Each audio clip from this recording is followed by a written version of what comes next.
సత్య అంత టెన్షన్గా ఊరికి ఫీల్ అయిపోతున్నావేంటి? ఏం లేదు పిన్ని గారు, ఒక్క మార్కులో మొత్తం అన్నీ పోయినాయి.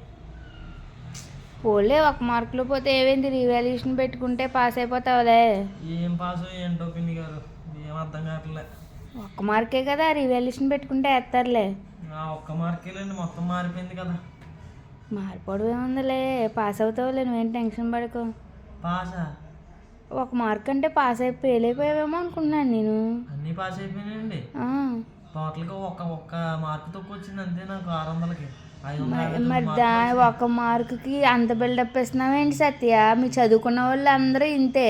ఫెయిల్ అయిపోయిన వాళ్ళు మేమే ఓకేలా ఫెయిల్ అయిపోయాం, నెక్స్ట్ రాసుకుందాం అనుకుంటాం. మీ ఒక్క మార్కు తక్కువ అయితే మీ చదువుకున్న వాళ్ళందరూ ఫీల్ అయిపోతారు. కష్టపడి చదివిదే ఒక మార్కే కదా. నేను చూడు 2 మార్కుల్లో ఫెయిల్ అయిపోయినా సరే ఎంత దజ్జాగా హాయిగా ఆనందినేసాను. సర్లేండి, ఏముందిలే, ఇంకా వచ్చేసారి రాసుకుంటాను.